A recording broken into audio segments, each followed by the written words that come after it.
So last month I did 20 days of live streaming, and half of those days I had some guests on my channel, and they were just sharing so many gems, and I was so inspired. So I decided to put together the best advice that I heard from out of these live streams and put them all together. So I hope you enjoy as much as I did, and let me know down in the comments which clip resonated with you the most. As a podcast producer, what are some of the main things that you see that, holds people back from actually starting their podcast? Fear. It's fear. I was literally just talking about this yesterday. I was like, you do not need more clarity, because that's what people are always telling me. They're like, well, I'm going to be ready once I get more clarity. And I'm like, girl, you don't need more clarity, okay? Because if you can answer what's my goal, who are the people, what's the purpose, you know what you need. Because at the end of the day, you have to understand where the gap is. So even though sometimes we know what we're supposed to be talking about, we may not know how to structure it or how to get the technology set up. Then cool, that's where you invest. But you're clear on what you need to be doing, what you need to talk about, and what your impact goal is. You just need to figure out the technicalities, which oftentimes, if that's a knowledge gap, then that's going to lead to you making an investment so you can get access to that information. And so I think a lot of times we say that we are unclear when really we lack courage. And so we need to be courageous enough to be able to lean into being on a new platform, trying something new. Because if what's working isn't working, or what we're trying isn't working, then it's time to do something new. Because I don't know about you, but I don't have time to waste when I could be making an impact, because there are lives at stake. For me, I see my business as a purpose, which means that it's called to pour into people, to impact people, transform them, take them to their next chapter that they need to be in order to thrive. And I can't let that be on pause while I'm letting fear stop me. With someone like myself that's done so many projects in just so many different areas and industries, I don't want to say I'm an expert at it, but I've gotten a lot farther than most people, especially for me to produce so much within a certain amount of time. And I realized that it's because I don't worry about things being perfect. I just want to get it done. I don't really overthink things. What advice would you give to someone who is just starting to live stream on YouTube? Do it afraid. That's going to be my advice. Is it scary? Especially if you don't have a background in this, or if you've never done it before? Yes, it is. Is it nerve-wracking? Yes, it is. And for those even who have done it before, I still turn on the camera, and although I'm very comfortable talking on a camera, I still get nervous because it's my product, right? It's me, it's my voice, it's my thoughts, it's my opinions, it's my perspective that I'm now putting out there to the world to see, to hear. And there's always that bit of self-doubt that tries to creep in. But the best advice I can give you, do it afraid. If you're scared, do it anyway. If you're nervous, do it anyway. If you don't know that if it's going to work, do it anyway. And don't be afraid to try things, see what works. And you are going to make mistakes, because we all do. And that's just a part of the process. That's a part of growth. It's not pretty. It's not fun. But, there was a show back in the day, you take the good, you take the bad, you take them both. And there you have the facts of life. And that's kind of how I look at it. Like, there are some shows that I do that are really good, and there's some that I'm like, oh gosh, that was a mess. But I keep going. And so I would encourage you to do the same. What keeps you motivated to, stay motivated, like when these things happen to you?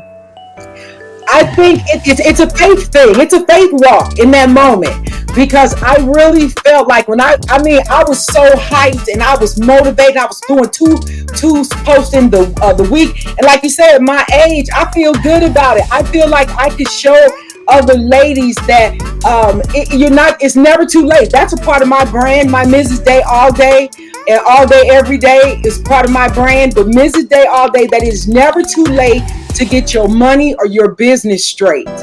And I really mean that from the depths of my heart. And God had preserved me. I've been through so much, you know what I mean? Breast cancer twice, a brain tumor, a broken heart. I lost my mom. I'm a 2-time divorcee. But finally, when you leave Bozo alone, Boaz can show up. I'm married to a king right now. And that's what I wanted from God. Lord, let me be in love and have peace before I die. But God said, I preserved you for such a time as this. I am Esther.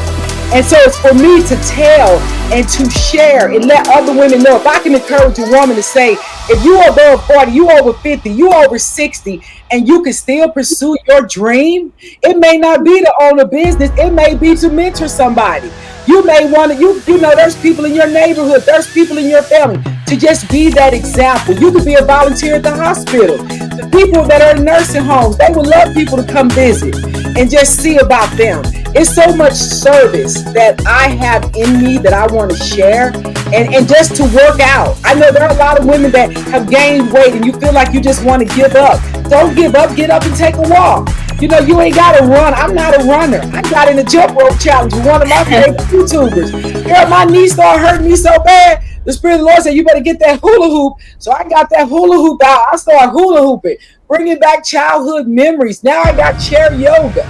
And I'm going to do that. I'm going to set it up as a fitness program for us, by us, and just encourage somebody. That's what God is telling me. It's about a life of service for me.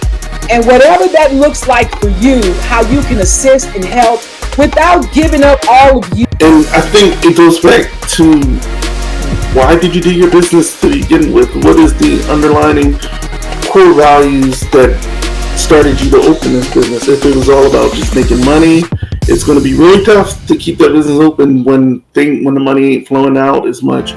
But if it's anchored on something bigger than just a self-fulfilling prophecy, if the business is more anchored into, like, I'm trying to create a value for the world, I'm trying to help my customer base do this, these type of things will kind of keep us energized to continue along with our business.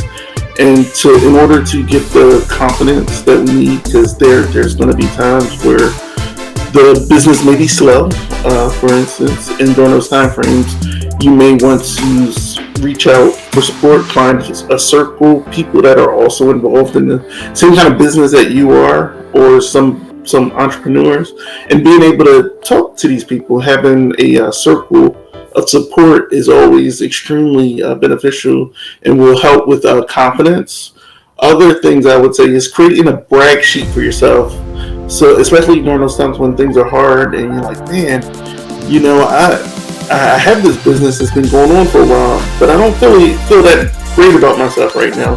I might go back and write a list of, like, these are the times I won and kind of killed it. Like, these are the times when people said, hey, you did an excellent job when you performed this, or you helped this client out, or you were able to help this family go from being a broken family to a family who's like thriving now. If I can create a list of my successes and maybe hang it somewhere, keep it on my phone, I can always go back to these as times of, oh, see, I succeeded here. There's no reason why I have to feel self-confident or allow this thought of being not confident in that moment as a truth. I can look back and be like, nah, this is just the moment, and I can see that I am actually making a change in what I'm doing. I feel like the biggest mistake that people make is making content that they want to create rather than making content that their audience wants to digest. So it's kind of complicated saying this, because if you're first starting, not even just on Instagram but in business, you don't really have clientele to go to and ask questions so that you can get their feedback. But what you can do is you can go on Google and you can get feedback from the public. So I feel as though the number one mistake that I see a lot of my clients make is they make content for themselves, and that's not what Instagram, especially if you're using it for business, that's not what it's for. You're supposed to be using it to attract the leads, attract the prospects, attract the clientele that you want. So you have to make content that's for them and for the part of the journey that they're on right now so that you can attract them. I've heard Sean Candle say this: don't watch more videos than you're recording. Oh. Because I looked at my watch time on YouTube. I don't even want to say the hours because I watch a lot of YouTube. Yeah. Those hours that I spent watching those videos, it was a 7-span period of time. So now I put an alert on my YouTube channel to let me know when I'm watching too much video. So instead of watching videos, I need to go and be recording videos. I always say that too. It's like the idea of being like a producer instead of like a consumer. And I like to tell people that's like on their content creation journey, or like, you know, people who are just starting. I'm like, okay, you right now you're a consumer. You're consuming all of this content, trying to figure out how to do it perfectly. Mm-hmm. But what you want to sort of turn into is you want to turn into a producer, to where you're the one that's producing the content, and you're not consuming so much. What equipment did you use to get started? And then like, what type of equipment do you recommend your clients use to get started? Okay, so I literally started with my iPhone. And I like saying that and sharing it because a lot of times where I see people getting stuck and not starting is they're like, well, I'm waiting until I get the fancy setup. Because we're comparing our chapter 1 to someone else's chapter 30. You know, we're seeing the studios, the lights, camera, action, and it's like, well, I guess I need that in order to get started. And absolutely not. Perfection is not a prerequisite for impact. I started with my iPhone. I had an impact with my iPhone. I grew my audience with an iPhone. And so I like to really encourage my clients to start simple, because when you start simple, you're less likely to give up. And because sometimes when we overcomplicate it, we end up delaying and procrastinating. So starting simple. Nothing will ever be 100% for what you expect it to be. So once you get about 80% on the way, get comfortable with that being the finished product, and that you can always have different iterations of it and improve it over time. Like, I'm pretty sure everyone listening to this right now can think about or has seen a book that's like volume 1, volume 2, volume 3, right? They had the first volume and then they had the next edition, they had the next volume, because they were, okay, I'm going to improve it a little bit more, or I'm going to add to it. And it's the same thing for anything that we do in life, whether we're talking about a book, a podcast, YouTube channel, your job. Like, it does not matter. You can have the first iteration of it and just continue to learn from it and improve over time. That was one thing that has stuck with me. How do you keep your audience like engaged during your live streams? I know you have like a bunch of different ways, so give us all of the tips. I think engagement starts with your energy. That's what I'm going to say first. It starts with you.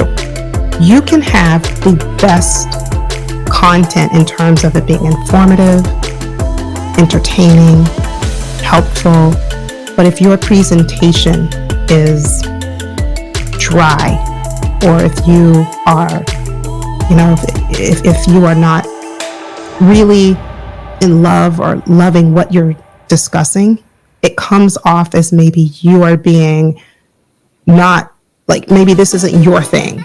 Not say that something else might not be your thing, but I have to, when I watch a video, I want to see you really into your niche. You really enjoy it. And that excitement, right? It exudes, it transfers through the screen. You're not going to always be everybody's cup of tea, but as long as you love you and you got a relationship with God, your higher power, the good people going to come. You're going to make good connections. You know, come rock with us. You're going to be in a good place. How can podcasters effectively tell their personal stories or the stories of others? You know, I love this question. I love storytelling. Oh, I know. Okay, so there's a framework that I walk my clients through inside of my program. And so, because one of the things is, with storytelling, there are a couple of things that we do which makes it feel awkward, right? So if we stay in the struggle place a little bit too long, and that means all we're talking about is what went wrong and how life was hard, And so while your audience may relate to that, they're not moved to trust you as an expert or to invest money in you, because now it sounds like we're at the same place. And so you have to talk about the struggle, but in order to relate to where they are now, but you also have to move and transition them to understanding the connection between where you were, what you went through, and what you do now, right? The expertise you currently have. And so this is really important because this gets you out the friend zone. And you know you're in the friend zone when everybody is liking, they're even commenting, and maybe they're even sharing it, but ain't nobody buying. Okay. And so that means you may have to do a little bit more work in terms of the credibility establishment. So your story should talk about the struggle. It should talk about your searching journey. It should talk about, which the searching journey is, what did you try before you figured out what really worked? And the beauty of this and how this helps you to be able to position yourself as an expert and sell with ease is you're handling objections. Because 9 times out of 10, your current audience is thinking about, do I really need to work with her as a coach? Because I could just get this little ebook over, right? And so in your story, you're talking about how you tried this and you tried that, and you're like, oh, that didn't really work for me either. Yeah, okay. And that's why that didn't work. And now, so you're taking them on a journey, right? And then you talk about the shift. So what changed? Oftentimes it's something that changes in our mindset, our momentum, right? We may have decided to take action in a different way, and so that sparks something. Or sometimes it's our money. Okay, financially we got in a different position, and then we were able to make a shift. And then you talk about your solution. So what are you doing now that is working, right? What's your framework, your methodology that you discovered through that story journey that led you to where you are now? I think all of us have that shiny object syndrome where we're going to go and watch this training on YouTube and that training. And really, the only training is to get in front of the camera and record the video. That's the best training, because you're going to record more videos and you're going to see what your people like, what your audience is attracted to, and what videos and what content you really need to be recording. Any advice for someone who feels overwhelmed with Instagram? I know I do. If you feel overwhelmed, honestly, the only way you can feel overwhelmed is if you're doing too much. So that's why I say start with 5 posts a day. But even if that's not a day, 5 posts within the week. But even if that's too much, you could do 1 post a week. Start at what's comfortable for you and do what's comfortable for you. Don't do too much, because at the end of the day, posting constantly isn't what's going to grow your page. It's really more so the engagement and how you interact with your audience or even other people's audiences. So if you're feeling overwhelmed by Instagram, like I said, just do what you're comfortable with or what you can manage at the moment. So like, what are your tips for like financial stability for creators, or either like managing finances and even debt, following your dreams?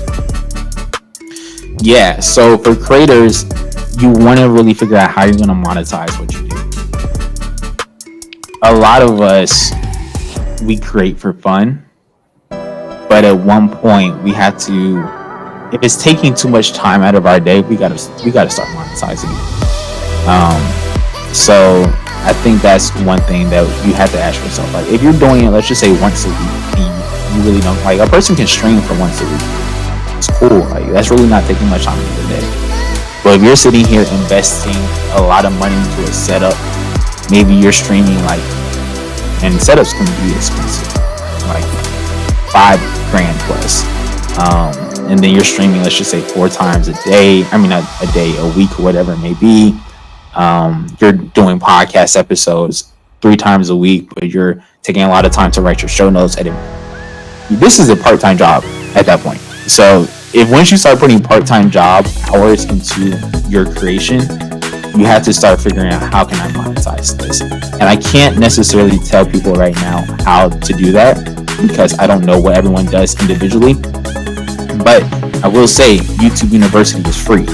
And anything that you are more than likely doing right now, somebody is already making money from it. So there's somebody or something that you can learn from in order to monetize that.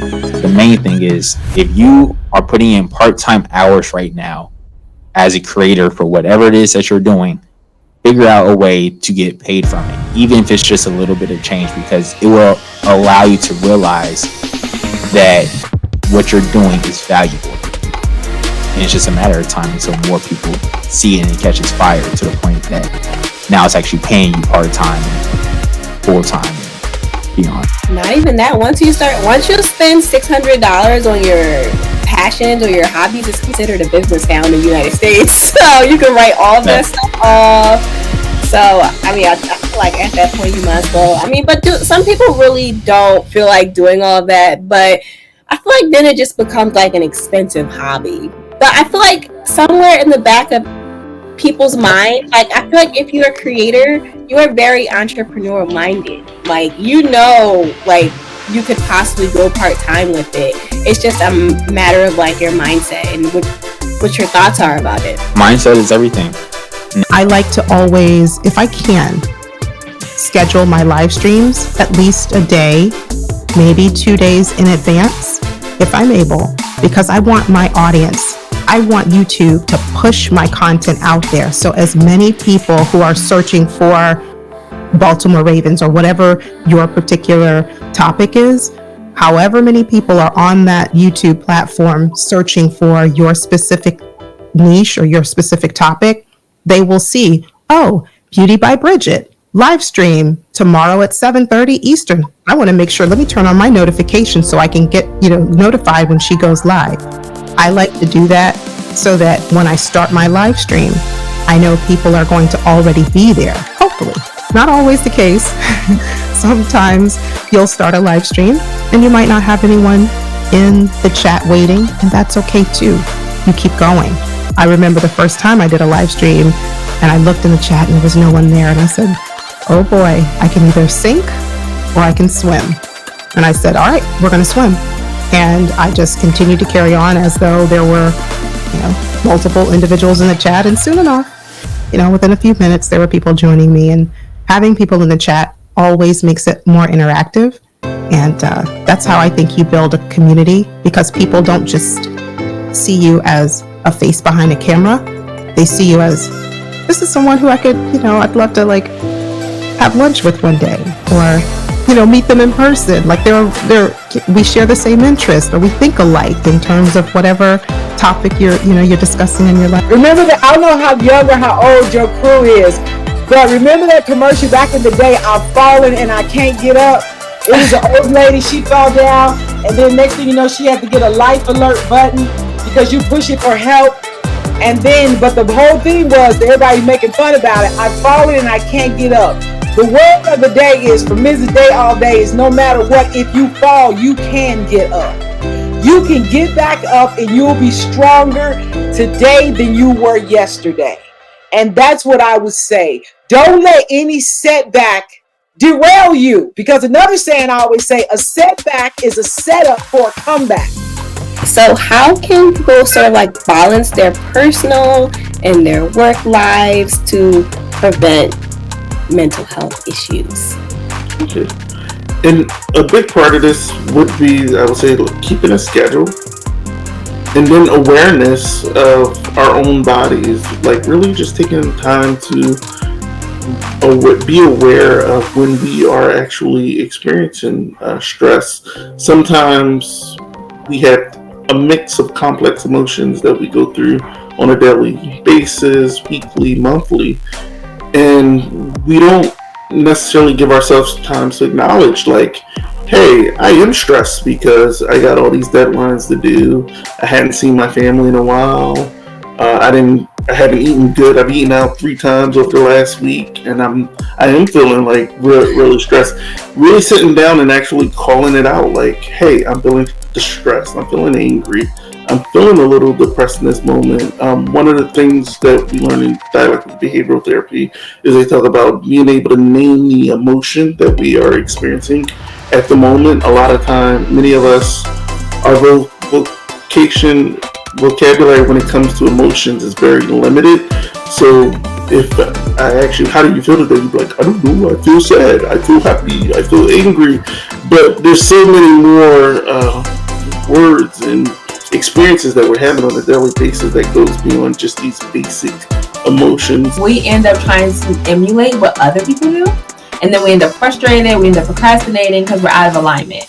And so your purpose was divinely designed for you and who you are as a person. It's like unique as a thumbprint, right? And so you have to figure out what works for you. So I find that some clients, they are really good at being spontaneous. I love being spontaneous. Okay, I will grab a phone and go live in a hot minute, no preparation, no notes, because that's me. I'm spontaneous. I'll get an idea and I just run with it.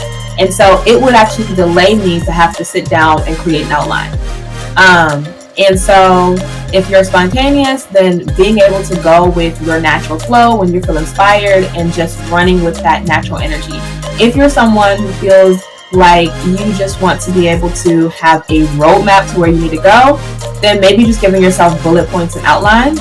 If you're someone where you're like, okay, I need the crutch, I need the safety of having a word for word script, then I would say leverage the script, but then utilize tools like a teleprompter so that way you can, look at the camera directly. You're not looking down at your notes, and you still get that natural engaged energy without, feeling like people can see the notes and now it's awkward or you're not making eye contact, and then that's additional edits. So figuring out your flow is super key when it comes to figuring out what scripting looks like for you. So were you originally as confident as you are now on camera, or did you sort of have to build that up? Oh, I had to build it up because I talked a lot. Like, I am an introvert, but when I'm trying to explain something, like you say, I've heard you say on your videos that you don't talk enough or that you make it really fast. Well, I'm the total opposite. I think it's like a little butterfly. I just go on and on and on. And then it took me so long to edit my videos because of that, because I would have to chop so much up. I was talking too long. Videos would be like 40 minutes. I'm like, okay, you need to calm that down. But being confident on camera, I have to be transparent. We were talking behind the stage, and I said, when I come on this camera, I'm going to be very transparent because I still lack some confidence on camera.